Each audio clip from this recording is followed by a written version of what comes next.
منو نن به موږ په دې باندې خبر کوو چې کومو جناورو او کومو مرغانو خوراک حلال ده او د کومو وال حرام ده. په دوم نمبر چې به په دې خبر کوو چې څرنګه عوام الناس ته دا خبر مشهوره ده چې کله تا د یو مرغه له د یو وال جناور سر مکمل کټ غړې دې کټ کړلا نو د دې خړل ناجایز دي، حرام دي، عوام دا وایي. او دوم به په دې باندې خبر کوو چې دا کومه غونډه یي د جناور لا د مرغه په غړی چې بعضی خلکو دا سوچتا چې کله دا غونډه تانه پاتې سي پورته ته حلال کې نو دا جناور لا مرغه دا مردار سه حلال نه ده. نو دی وضاحت پکوو ان شاء الله. اوله خبر خو عزتمنو دا چې کله سړی جناور حلالوي، مسله دا ده چې د جناور حلالون کی ا د جناور مخ په قبله طرف ته کې اول به بسم الله الله اکبر دا به ورته وایي. ایغه بعد بچاړه په تیروي، دا چاړه به تیري خود دې ته د سړی سوچ کوي چې دا چاړه به دالت جناور خواته نه تیروي، په یو طرف باندې پټه تیرا کا. او بل دا خبر چې په جناور چې چلور رګونه دي، عام مشهور ده چې چلور رګونه دي پچې، الانکه حقیقت چې دا دوه نه لیدي دوه رګونه دي، یو سان لیدا بلې خوراک نه لیدا او ورسره ټچ دوه چې دي هغه رګونه دي. نو مسله دا ده چې دا چلورو رګو چې کچیرې تا درې رګونه کټ کړل او یو درنه پاتس بیا دا تا ولا ذبحه او حلالول دا صحیح سله، او کچیرې دې دوه کټ کړل او دوه درنه پاتس له دا ذبحه تا ولا نسله صحیح، دا شایطانه مردار سه. بل مسله عزت منو حلالولو په ټیم باندې یو سړی د پرځای بسم الله نه پو ویلا نو آیا دا ذبحه حلال اصله که مردار اصله؟ کتابو لیکلی چې دا ذبحه مردار اصله، او کچیرې درنوي رسله په دغه ټیم درته یاد نه وه نو دا ذبحه حلاله ده، جایزه ده، داسې خوړلی سي لکه څرنګه چې یو سړي بسم الله په ویلې ده هغه خوړلی سي. بله مسله عزت منو په پچې چاړې له چاقو سره جناور ذبحه کول دا یو مکروه عمل ده، الله پاک ته ور ناخوش عمل ده، ولې چې په دې سره تکلیف رسیږي دا جناور ته. او دغه رنګې جناور نه مکمله غړۍ کټ کول چې سر دالې لوولې لکه بعضې کسان چرګ لا کوتره لا باټیر لا بل شی لالوي، باټیر نه خو بیا خیر کټ کوي اسې پته نه لګېږي، نو هغه چې کله لالوي هغه سر مکمل لکټ کی، سر دې مکمل لکټ که د تاول عمل مکروسه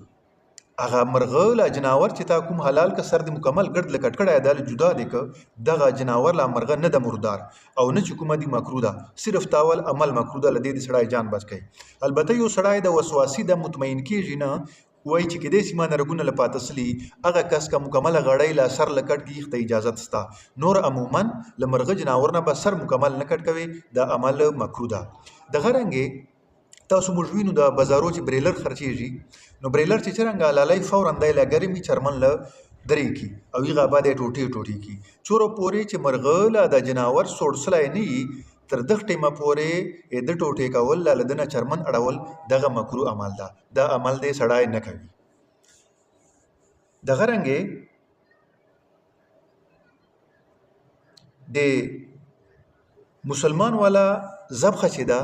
که نر ده که ښځه ده، که دی جنابت حالت چې ده، په حیض حالت چې ده، ماواري په حالت چې ده، که دی بالغ ده که دی نابالغ ده، چې یو ویري په ذبحې باندې حلالولو باندې پوه ده دغه کس والا ذبحه جایزه ده. چې څرنګه تاسو موږ منځ دا یوه خبر مشهوره ده چې جناور کور چې مړېږي، غوا مړېږي، وزه مړېږي، چرګه مړېږي او سړی کور چې نه نو ښځه یې نه حلالوي له مرداره سي، دا غلطه خبر ده. چې چوره اختیار په ذبحې کولو چې سړي ته ده دوره اختیار ښځې ته ده، چې چوره اختیار سړی ته ده دوره اختیار نابالغ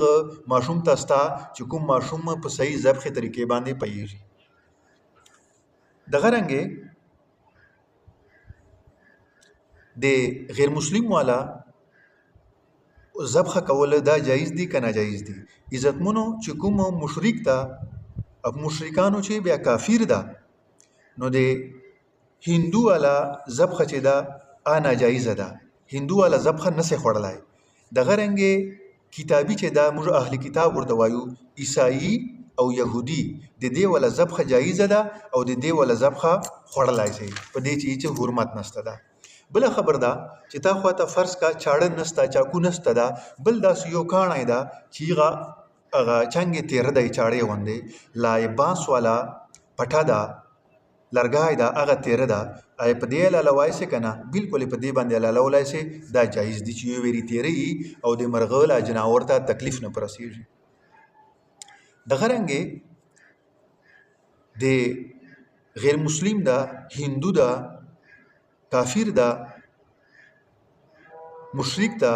د ده والا ذبیحه دا خو مو ویله چې صرف د اهل کتاب یعنی یهودي عیسائی والا جایزه ده دې نه بغیره نور چې چوره دي هغه والا ناجایزه ده اوس که چیرې د جان خواته مسلمان چې نولی او په هغه باندې ذبحه کوي نو دغه ته خوړلی سي هغه بعد تر دغه ټیمه پورې ته دا غوښه کولی سي چوره پورې چې دا مسلمان موجود وي که چیرې مسلمان لاړه او هندو ناسته هغه وایي چې دا ما مسلمان حلاله کړی دی د خبر به نه منې البته که چیرې دا مسلمان خو لاړ بل مسلمان چې ناسته د په جي باندې ډیوټي کوي نو بیا هم دغه غوښه لکولی سي او خوړلی سي صرف د هندو په خولې باندې به ادبار نه کوي دغه رنګې عزتمنو کوم جناور چې د نورو جناورو ښکار کوي کوم مرغان چې د نورو مرغانو ښکار کوي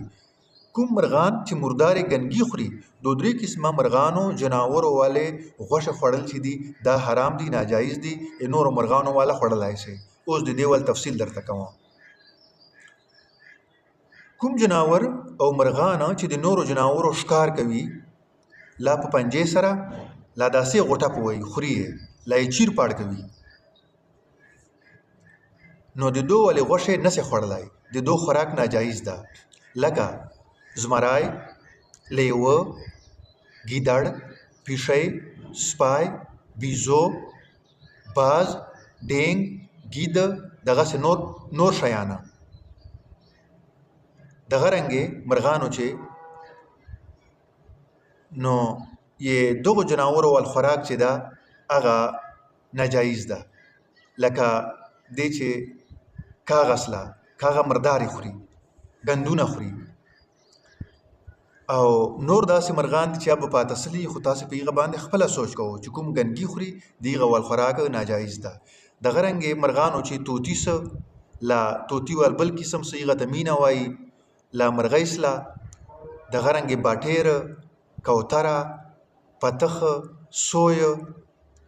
او سرکچۍ ببوغه د دې ول خوراک جایز ده او خچر چې ده لا کچوا کتلی دا حرامه ده دغه رنګې خره دیغه ولا غوښه او د دو ولې پیچ شله دا نه دي صحیح دا حرامې دي دغه رنګې یې اسپې والا لا اس والا غوښه خو ټیک ته جایزه ده خو لیکن ښه خبر دا ده چې نه وخورئ او باقي چې چوره دي مرغان لا جناور هغه حرام دي او کوم جناور چې حلال نه کې او بیا جایز دي هغه کوم جناور دي نو یو خو ملخه د ملخ والا غوښه چې ده خړ ملخ چې دا کوم بوټو چې ناستي هغه شین نه د خړ ملخوال چې کومه دي دغه بې د حلالولو نه ته خوړلی سي دغه رنګې مچای چې ده مچای که حلال نه وي رودې باسه مړ څه دا ته خوړلی سي البته چې کوم مچای په دریاب چې مړ سي دریاب یې پورته په اوبو باندې شوروي پړ مخې د دې والا غوښه چې ده دا ناجایزه او حرامه ده دغه رنګې تاسو موږ چې مشهوره ده چې بعضې کسان اینه نه خوري او بعضې لرای نه خوري نو لرای جایز ده نه مکروهوالی سته پچې نه حرام ده دغه رنګې اینه چې ده نه مکروهوالی سته پچې نه نوره چې حرمت سته پچې دغه خوړلی سي او یوه مسله ده چې کومه چرګې بهره په ټپانو شوري لا کورو چې شوري خو ګنګي خوري دې پاره طریقه دا ده چې درې ورځې بیا کار چې بند کوي هغه بعد ته خوړلی سي حلالولی سي او له دې نه مخکې د دې والا ذبحه چې ده هغه مکروه ده خوړلی خو سي خو سره د کراهت سره د مکروه والي نو دغو شیو نه دې سړی جان بچ کوي